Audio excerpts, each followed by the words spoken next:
Summer Rain by Ian Roman. Part 1. We free the soul when we write. Chapter 4. I had finished my tasks at the kiosk and hurried to get ready for the date. I bought her a chocolate and went to wait for her at the cathedral as planned. Just like the previous Sunday, she was going to sleep at her friend. It suited me perfectly. We had more time to spend together. When the bus stopped at the station, she jumped excitedly from it. We hugged and kissed passionately, needing to extinguish the longing that had burned within us. Time went slowly in that week for us. I put my hands on the back and asked her, "Left or right?"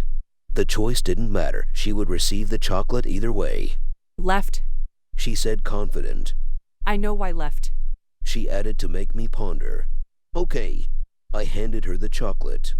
She rose on her tiptoes and kissed me as a thank you. "You know, I like bitter chocolate, but this one is good too." "All right, from now on, it'll be bitter. What shall we do today?" As I got lost in her brown eyes. "Today you have to decide."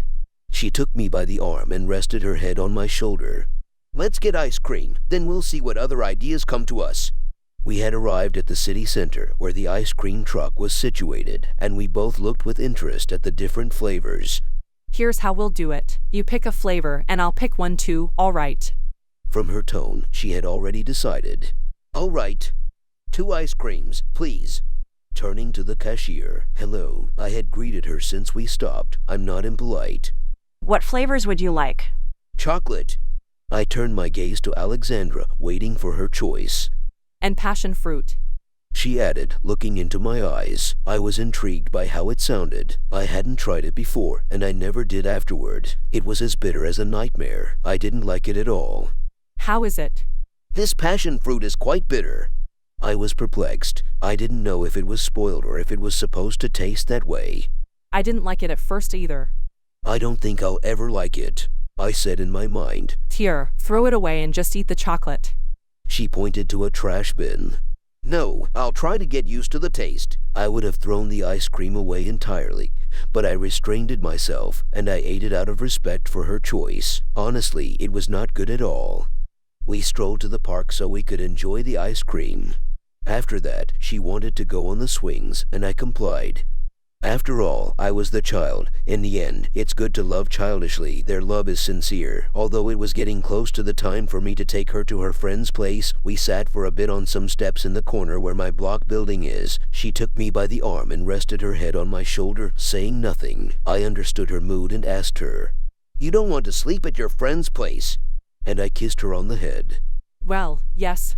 She might have wanted to say more, but she didn't dare. "You can come and stay at my place if you want." She lifted her head and looked into my eyes. I could read her joy. "Can I?" She could hardly believe it.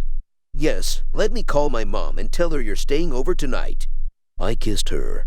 I had already considered the possibility of her coming over to my place and bought something to prepare for breakfast. My parents already knew. I just told her like that to not make it seem like a premeditated plan. "I wouldn't want to disturb." Slightly embarrassed. "You won't disturb, don't worry. My parents are really nice, you'll see." I kissed her on the forehead. I called my mom, mostly to confirm. "Does your mom know about me? I heard you say my name." She was a little puzzled. "Yes, I told her I'm talking to a girl and I'm not usually the type to talk to her about these things."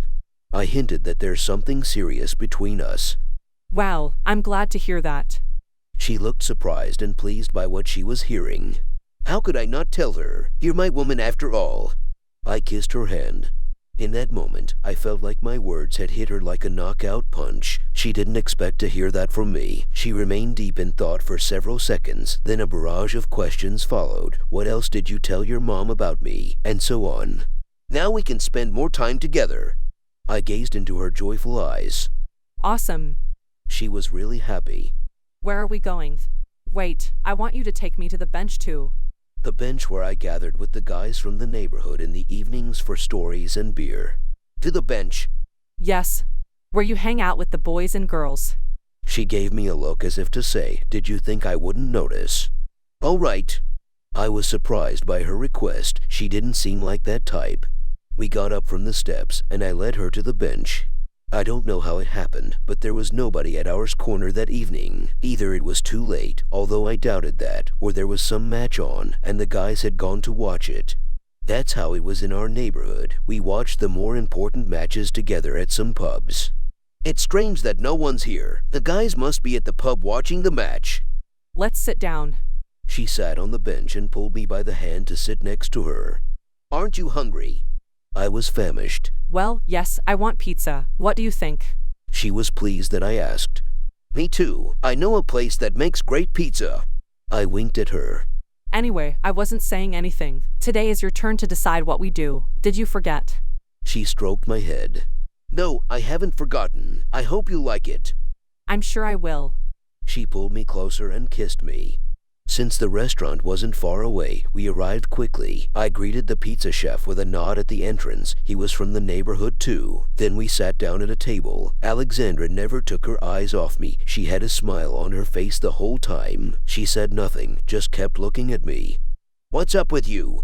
I asked casually, just to hear what she'd say. It was clear on her face. Nothing. I'll tell you another time.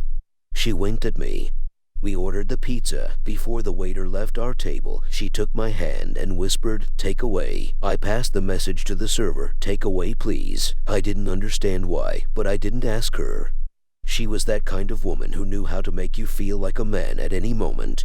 Unfortunately, there are few women know how to do that. Smart and strong, she could have played with any man's feelings, but she didn't do that. Around her, even if you weren't, you became a strong and confident man, while she became as feminine as possible. Wherever I went with her, we looked like the perfect couple. A woman can be your strength or weakness. She was my strength. After we received the pizza, we got up and left. I still didn't understand why we hadn't stayed at the restaurant. Do you want to eat it at my place? I was puzzled. No, I thought of a perfect place to eat it. It's not far. She seemed pleased with her idea. I was even more curious. I held the pizza. She took me by the arm, and I let her lead me. We entered the park, not saying anything. We walked a bit more, and then I heard her voice. Here. She was joyful about the surprise she had prepared for me. What was in front of us? The marriage hall. Here. I started laughing, satisfied. Yes, what place could be better? She kissed my cheek. You're right, it's the perfect spot. Anyone who would have seen us probably wondered, who are these crazies eating on the stairs at night? It was us, madly in love. I can't wait to spend some time on your balcony, to admire the view you have when you talk to me. We'll spend time on the balcony too. It's warm at my place anyway. At our home, in the summer, the walls feel like they're burning. It gets boiling.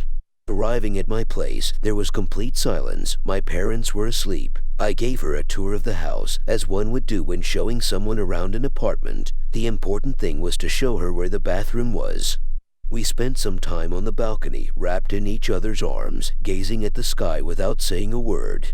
Unfortunately, in reality, the beauty that's found in fairy tales only lasts until old age. It had got late, and we needed rest. Both of us had work the next day. We took separate showers. Don't be too mischievous. Alexandra had her backpack with a change of clothes, which she had carried all day. After the shower, I had turned on the TV to find a movie to watch while she finished her shower. I'm that type of person who can't fall asleep in complete silence. I turn on the TV to have some background noise until I drift off. When she entered the room, I made space for her to sit next to me. Neither of us was sleepy. We started kissing each other hungrily, with nibbles. My hand was in her hair, hers in mine. She straddled me without breaking the kisses. After she nibbled my earlobe, she whispered with a passionate voice, Strip me. I'm not the type who easily follows orders, but at that moment I had no choice, so I complied. I took off her shirt, and we continued kissing. With a motion like snapping my fingers, I had unzipped her bra. Just kidding. I struggled to take it off. She had to remove it in the end. Who knows, maybe even now I'd be facing the vault and the treasure was untouched. She took off my shirt, and then, in a second, I discarded the rest of my clothes. The kisses and nibbles were getting hotter. Blood was boiling in both of us, and the room temperature was rising. I was playing with her perfectly upright breast. They weren't large, but not small either, just perfect for my palms. And aren't small ones. Her skin was soft, and she smelled intoxicatingly good. She moved with a rhythm like she was dancing. Honestly, I can't say it was the most mind-blowing experience, mostly keeping my ears perked to catch any sounds, not just from outside the room, but also from inside. I had never done this when my parents were at home. I wasn't a child anymore, but respect didn't fade away. Hadn't lost it even now. After we finished, because I had no chance, we went to take a shower. I'm saying now to avoid repetition. Yes, after sex, we always freshened up or used wet wipes, depending on the situation. We embraced each other and fell asleep while still kissing. In the morning, I tried to slip out of bed gently without waking her to prepare breakfast as I had planned. She sensed me, grabbed my hand, and without opening her eyes, whispered with an extraordinarily warm and passionate voice, Stay. I abandoned my plan for the moment and would prepare breakfast when she woke up. I settled back next to her, stroking her hair as I gazed at her. She hadn't opened her eyes, but she had a wide smile on her face. I kissed her forehead and whispered, I think I love you. She opened her eyes, hugged me, and kissed me so intensely that I thought I was suffocating. I'm going to prepare breakfast for you. I kissed her hand. Nuo, let it be. I can't eat in the morning. Let's have coffee and then head to work. All right. To be honest, I was glad she turned down my offer. I wasn't an excellent cook at that time. I mostly knew how to make fries and scrambled eggs. Who knows what would have turned out in place of the cheese sticks. My parents weren't home. They had left in the morning, so I couldn't introduce Alexandra to them. We got ready and then went to have our coffee at the cafe where it all began.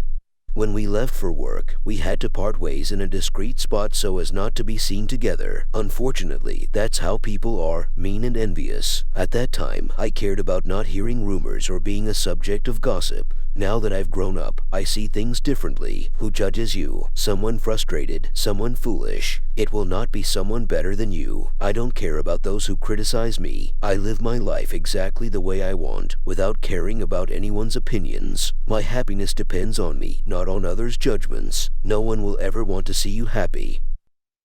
Next chapter is coming soon. Thanks for your attention.